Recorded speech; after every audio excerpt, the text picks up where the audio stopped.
So we're saving the galaxy again? I guess. Awesome! The Guardians of the Galaxy will return for a third film.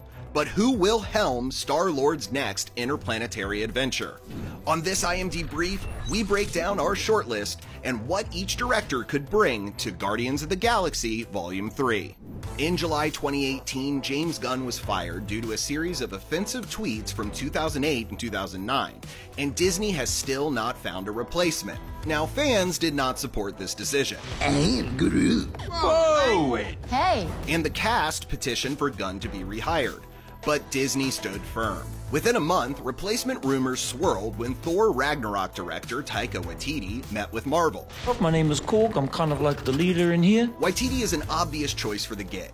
Ragnarok was a critical and box office hit because of the New Zealander's fresh take on the character of Thor and his non-stop zany humor that would be right at home in this galaxy.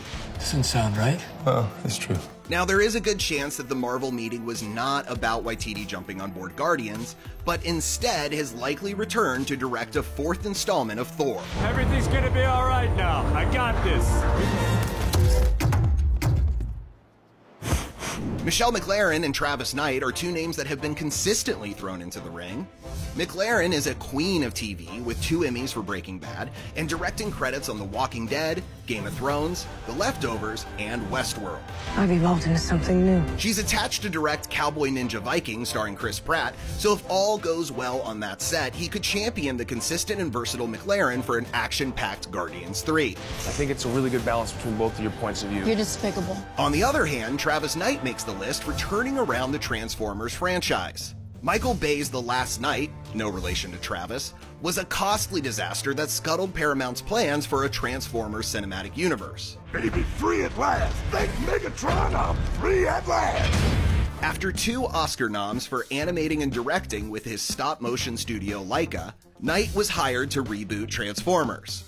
Bumblebee may have been a moderate success at the box office, but Knight proved he could tackle live action, and the critics agreed, making a complete 180 in the reviews from the oft-reviled franchise. I know where you live, Enrique. Say hello to your wife for me. 2 more directors we'd love to see in contention for the Guardians 3 gig are Korean master Bong Joon-ho and up-and-comer Marielle Heller. Wait, who are you? Before crossing the Pacific to direct the criminally underrated Snowpiercer, Bong Joon-ho blended CGI wizardry and a heartfelt study of a deeply dysfunctional family for The Host, and broke box office records in his native South Korea.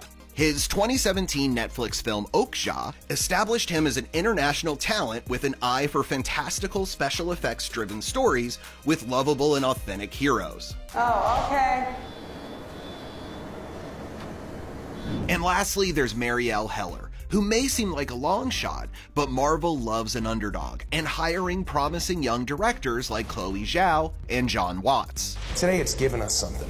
It has given us a chance. Heller's second feature, 2018's Can You Ever Forgive Me, was heralded as a career best for Melissa McCarthy, and her barbs and bickering with co-star Richard E. Grant's character made the script sizzle throughout the low-key, small-time criminal story. It's 4 in the afternoon and you're drunk. I'm hardly drunk. Craigie, no problem. Heller is finishing her Mr. Rogers biopic with Tom Hanks for 2019, but her deft ear for dialogue and knack for making an absolute heel into a hero for Forgive Me would be perfect for the Guardians. I'm Mary Poppins, y'all! If Marvel is still planning Guardians 3 for a 2020 release, they'll need to hire a director soon.